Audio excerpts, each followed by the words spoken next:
So this morning, I get up, I look in the Independent online, and I see this headline, and it says, New area team is number one. New area team? How about the Massillon Tigers are number one in the state of Ohio AP poll? That's some ridiculous local poll. The state of Ohio, we're number one. New area team? You can't even say Massillon? Now, settle down, Tiger Nation. I know what you're thinking. You're thinking this is the local paper against Massillon. No.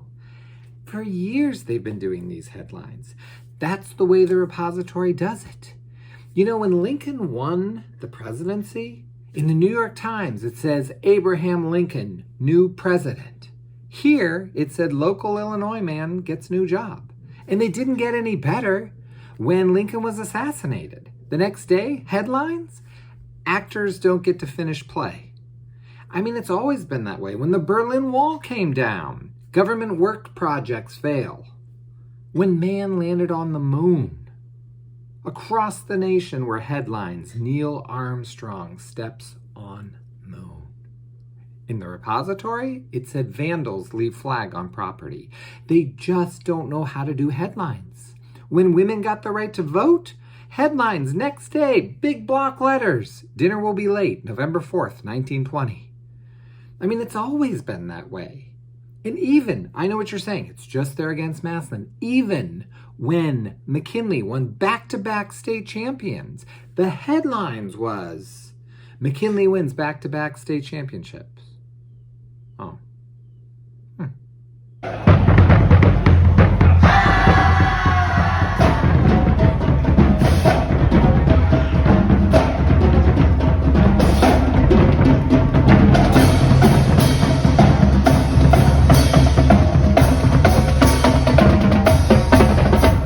Welcome to episode 24 of Tiger Talk. It is our Beat Middletown Cavaliers episode, and we had a big game last week. We're going to get into taking down the number one team in Ohio and moving on to the next state. How are you doing today, Becca?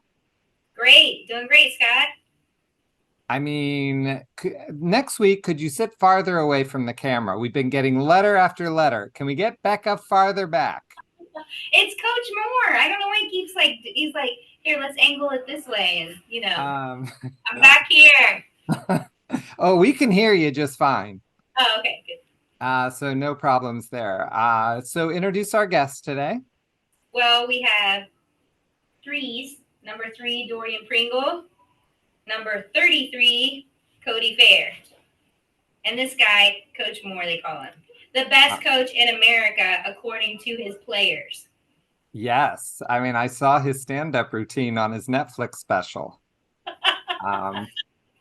So let's start with the players. Tell me the feeling of knocking down the number one team in Ohio. How'd you guys feel after the game? I mean, obviously it feels good to beat a great team, but going into that game, we were very confident and that we were going to win, so we kind of expected it. But I mean, a win's a win. It was a great feeling, and we're on to the next one. Dorian, what'd you think? Yeah, kind of saying what Cody said. I think our whole team knew we were the better team at the end of the day. So it just came down to who was going to play harder. I feel like our team played a little harder than them. 59 rushing yards. Like, that's insane. How do you do that against any team? Like what happened to make that happen? I have a feeling it was Dorian Pringle had something to do with it. To be honest, I feel like it was a lot of bump and grind for all of us, especially our defensive line.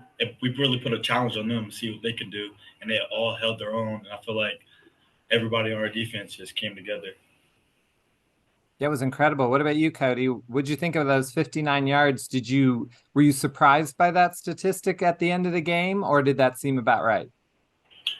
I mean, our goal every week is to hold the team under 100 rushing yards, and I mean, every week, if you're disciplined and you stay in your gaps, and just everyone just do their job instead of just trying to make extraordinary plays, then we're going to do that every week just because of our defensive scheme and how we do things. But it was a good accomplishment against that caliber of team. Definitely. What did you think, Coach? I have some specific questions, but overall, how'd the game go for you? It was good. I was proud of the guys. Thought they went out and played hard and played well, and we pretty much checked all the boxes that we talked about all week, and we're happy to get the win. So, how's your weekend different because you won over if you would have lost? I mean, almost the same. Obviously, losing is not good, and we hate it, and it changes the mood. But we're back to work in the same fashion. Win or lose doesn't matter. You got to turn the page and get on to week 6. Because I was thinking about how, I just had a good weekend. Like I thought about it all weekend. You just feel, you're right. It doesn't mean everything. It's just week 5. We have longer goals, but boy, it sure is nice to win over losing. Becca, you answered the same question. How would your weekend have been different over a win, not this week, but any week, over a win versus a lose? I did 3 football games in 24 hours at 3 different stadiums. So that's what my weekend looks like every weekend. So Friday night is either at Paul Brown or if we're on the road. Saturday JV, we were up at St. Ed's, and then Saturday night we were at the Backyard Brawl in West Virginia to watch Andrew Wilson Lamp and Terrence Moore play. And so by 3:30 on Sunday morning coming home, I was like, why do we do this to ourselves? So I was glad we were good for 1 out of 3 of those games. So I don't think any different. I think I will say as an observer and as a coach's wife, something different about this team than in years past, I would say, and I could be wrong, is that these guys won this huge game. Everybody makes a big deal out of this game, but they don't. To me, it doesn't feel like they made a big deal out of the game. They went out and played it. And like Cody said and Dorian said, it's on to the next. And they weren't throwing their helmets around, screaming any different than any other week.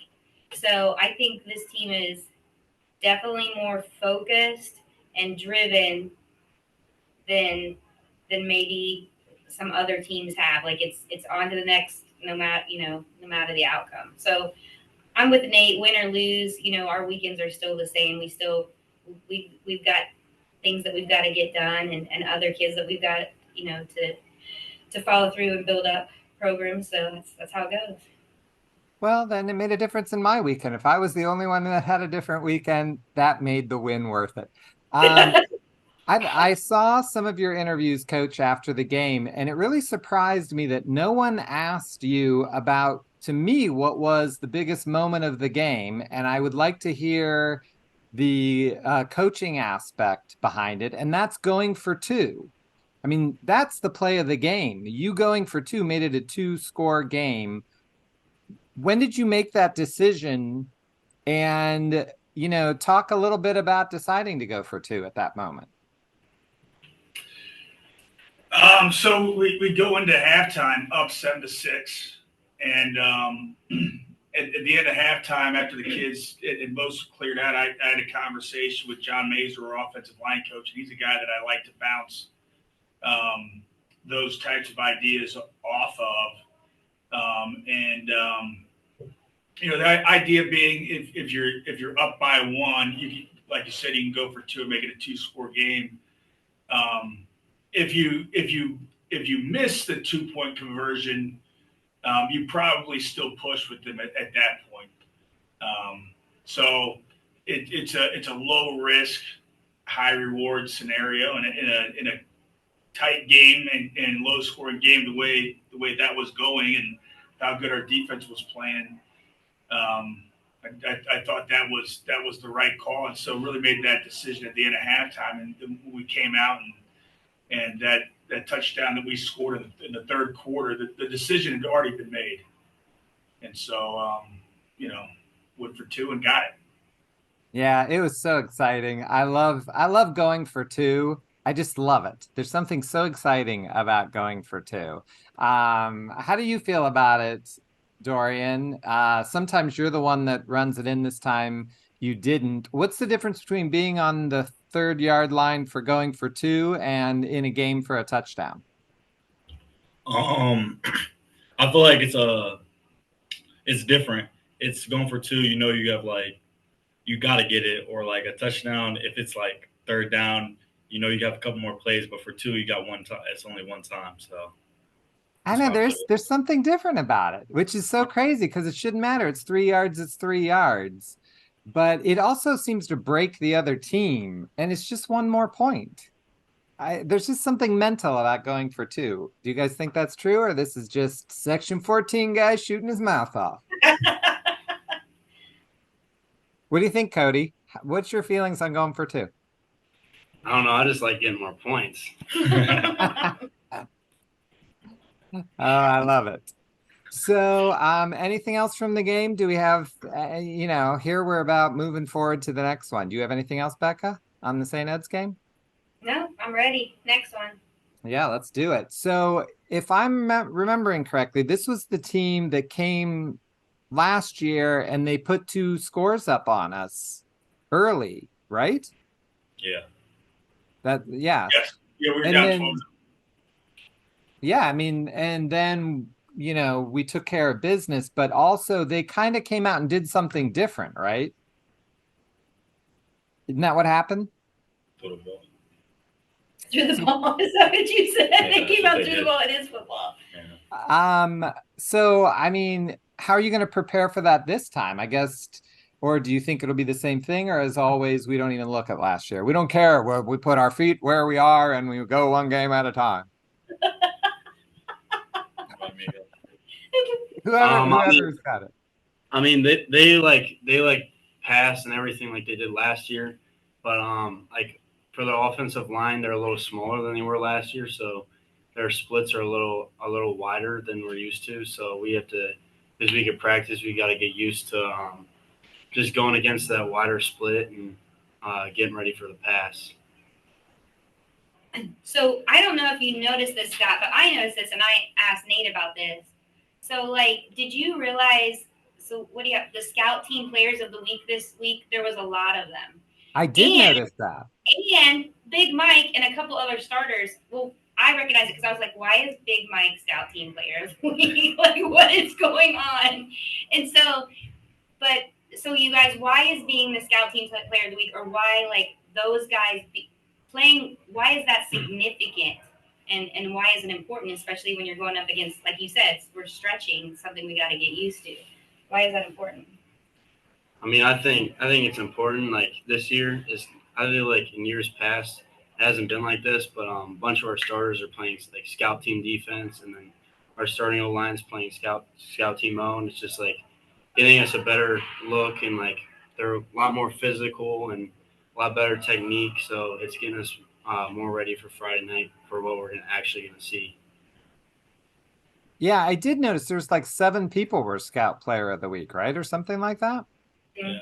And that's huge because, like he said, the physicality. I know Eli's getting thrown around like a rag doll. So, but he's thin. So it is nice to see that. And I think that's a testament to these kids these athletes being driven to continue to get better each week. And I think you're seeing that on the field with your scout team players of the week. We did have a question on Facebook that someone asked, why do they call Eli Rattlesnake? Does someone want to say? I didn't know they called him Rattlesnake. I don't even know. I think Coach Leno made up that name. Yeah. And why he did that, I have no idea. Because it has become a bit of a distraction. But it's stuck, and we now have the Rattlesnake as our JV quarterback. Interesting. I like that. Because he's thin but deadly. I think that's something like that. So why has no one ever called me the rattlesnake? I've been thin my whole life. They call me lanky all the time, but rattlesnake, no. I mean, this is totally Section unfair. 14 guy. Section 14 Well, I know, but I could have used when I was in high school, I could have used rattlesnake. guy. I do want to say something too, and these guys can talk about how amazing was our fans on Friday night. Our fans were phenomenal. Like it was packed like the first game. It was. Doesn't it make a difference? Do you guys think playing in front of that many people makes a difference? Yeah. I think it does, but I don't know. Definitely on defense. Yeah, I feel like it's way louder on for the offense, of their offense, so it makes the defense a little easier for us. There you go. So keep showing up. Well, and I'm glad you said that because I noticed for the first time ever it coming through on the live stream. And I've been complaining about the fandom for the last couple of years because I feel like people sit there and they just don't want to cheer anymore. It's like, entertain me, and they don't want to be a part of it. But I really did feel like in the Georgia game and this game, people actually cheered and it made a difference in both games. There was a false start from the offense because of the loudness of the crowd. Yeah, I think so. It's definitely a factor. Shout out to the fans. Yes, I mean, I guess the defense did some things here and there, but I thought it was mostly the fans. And speaking of being loud at a game, I bought my Massillon McKinley tickets today. And I'm going to be right up front. So if you guys need any questions during the game, I'll be really studied with trivia. So you can come up and ask me. I got front row. But I noticed they just call it week 10 game. They didn't even list Massillon's name on it. It just says week 10 football. And I thought there's some information for you. Like really?